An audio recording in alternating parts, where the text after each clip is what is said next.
आजकल धर्म के व्यापार करने वालों की बाढ़ आई हुई है। हाँ, बहुत बड़ी फौज खड़ी हुई है उनकी।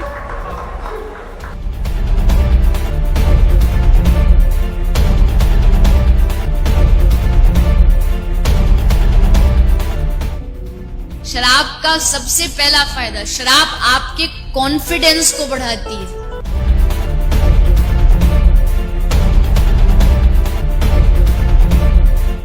इसीलिए किसी को नाचने का शौक हो पर शर्म से नाच नहीं रहा हो, बस 2 ढक्कन पिला दो। और इस रास्ते पर हमको भटकाने वाले 10-20 नहीं है, सैकड़ों लोग हैं।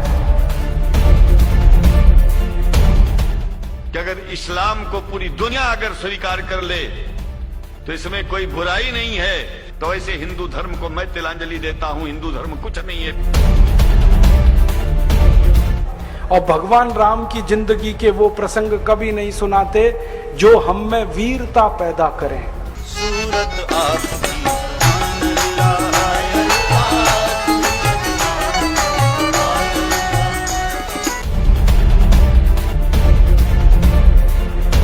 कहीं से 10 करोड़ लूटो, कहीं से 20 करोड़, कहीं से 25 करोड़।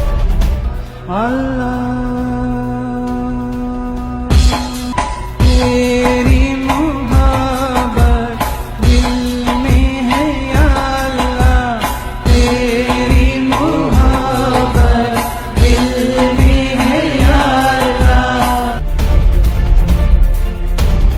मैंने देखा है क्या क्या पाखंड और नौटंकी चलता है। जिस समय नमाज पढ़ी जाए तो हम भी प्रयास करें कि अपनी भागवत बंद करके 5 मिनट के लिए उनके लिए हम अल्लाह को प्रणाम करें। क्या जाता है, क्या फर्क पड़ता है। एक आया राम की कथा कहेगा 10 करोड़ लेके जाएगा, दूसरा कृष्ण की कथा कहेगा वो 15 करोड़ लेके जाएगा। मुझे मैं राम कथा में संकीर्तन कराता हूँ और बीच में हरि बोल कराता अली मौला बुलाता हूँ और पूरी सभा अली मौला का कीर्तन करती है। तो कई धर्मगुरु मुझे भी पूछते हैं कि आप हरि बोल के साथ अली मौला को क्यों लाते हैं। मैंने कहा मैं लाता नहीं, अली मेला मुझसे बोल रहा है। ये बापू नहीं है, डाकू है। बापू नाम तो शर्म आती है कहते हुए, और माला पकड़ा देते हैं कि राम राम राम राम राधे राधे राधे राधे राम राम राम राम राधे राधे, बस यही करो देश तो ठीक हो जाएगा। और ज्यादा उनसे तर्क करो तो कहने लगे तुम क्यों व्यर्थ चिंता करते हो, तुम क्या लाए थे, क्या ले जाओगे, जो हो रहा है अच्छा हो रहा है। मैंने देखा है क्या क्या पाखंड और नौटंकी चलता है। भगवान राम की कथा कहने आते और भगवान राम की जिंदगी के वो प्रसंग कभी नहीं सुनाते जो हम में वीरता पैदा करें, जो साहस पैदा करें। राम की जिंदगी में बहुत सारा हिस्सा साहस का है, वीरता का है। जब 14 वर्ष के लिए वनवास चले गए राम, तो हमको सुनाई जाती है राम की जो कथा ना, उसमें कहते हैं राम ने 14 साल एक ही काम किया, हाय सीते हे सीते, हाय सीते हे सीते, हाय सीते, ये सुनाते हैं हमको। हाँ, यही सुनाते हैं निकाल के कहानी में से। और मैं कहता हूं कि राम को अगर हाय सीते हे सीते हाय सीते यही करना था 14 साल, तो दूसरा विवाह क्यों नहीं कर लिया। सैकड़ों राजा तैयार थे अपनी राजकुमारियों को राम को देने के लिए, वो तो कर लेते दूसरा विवाह। क्योंकि हाय सीते हे सीते, हाय सीते हे सीते, एक स्त्री के लिए अगर वो इतने ही बिलख रहे थे, तड़प रहे थे, दूसरा विवाह कर लेते। तो ये सब चुप हो जाते हैं, फिर बात नहीं करते। फिर मैं उनको रामायण में से निकाल के दिखाता हूं, देखो राम ने हे सीते हाय सीते कहा नहीं कहा ये मुझे नहीं मालूम, लेकिन 14 साल वन में रहते हुए सैकड़ों राक्षसों का संहार किया उन्होंने, मारा उनको और धर्म राज्य की स्थापना कराई। ये कहानी नहीं सुनाते क्योंकि इससे वीरता पैदा होती है। तो राम का जो वीरत्व है वो नहीं सुनाएंगे आपको, उनकी जो कमजोरियां हैं वो सुनाते हैं आपको। और राम कथा जब वर्णन की जाती है तो मंच पे बैठ के आहा कैसे आंसू ढलल ढलल आंसू निकलेंगे, आपको भी रुलाएंगे, खुद भी रोएंगे। किस बात के लिए? हो राम को वन गमन में इतना कष्ट हो रहा है, वन में इतनी तकलीफें हो रही हैं, तो राम की तकलीफों का वर्णन कर रहे हैं, आंसू आ रहे हैं, और ये सारा वर्णन एयर कंडीशनड मंच पर बैठकर होता है। अपने को तकलीफ नहीं होनी चाहिए, राम की तकलीफों का वर्णन कर। एयर कंडीशन मंच चाहिए, एयर कंडीशन घर चाहिए रहने के लिए, एयर कंडीशन कार चाहिए, और चार्टर्ड प्लेन चाहिए आने और जाने के लिए, तब राम की कथा सुनाई जाएगी। जो राम जिंदगी भर पैदल चलते रहे, जिन्होंने अपना रथ भी छोड़ दिया था अयोध्या से निकलते समय, वो राम ने जिंदगी भर पैदल चल के काम किया, और यहां एयर कंडीशन कारों में घूम घूम कर, चार्टर्ड प्लेन में घूम घूम कर राम की कथा सुनाते हैं। वो कथा वथा नहीं है, वो उद्योग है, व्यापार है, बिना टैक्स का। और मुझे बहुत शर्म है ये कहते हुए, समय आने पर प्रमाण से बात करूंगा कि राम कथा कहने वाले ब्लैक मनी को व्हाइट मनी करने के काम में लगे हुए एजेंट हैं, और इससे ज्यादा कुछ नहीं है।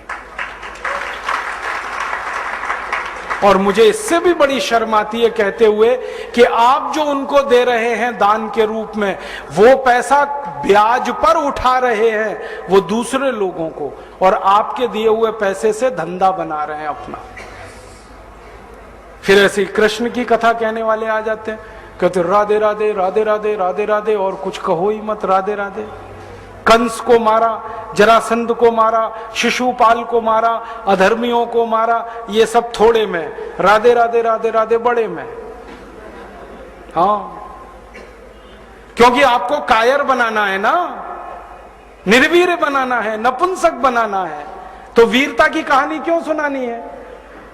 तो चुन चुन कर ऐसी कहानियां सुनाते हैं। और मैं आपको बहुत गंभीर बात कह रहा हूं कि ये सारे हमारे देश में जो पाखंडी लोग हैं ना, राम और कृष्ण की कथा कहने वाले, ये सरकारों के साथ मिले हुए हैं, क्योंकि सरकारों ने इनको एक कान में मंत्र फूंका है, तुम लोगों का ध्यान इस तरफ भटकाते रहो ताकि कोई महंगाई के खिलाफ न लड़े, गरीबी के खिलाफ न लड़े, बेरोजगारी के खिलाफ न लड़े, अत्याचार के खिलाफ न लड़े, वो डूबा रहे राधे राधे राधे राधे राम राम राम राम, बस इसी में।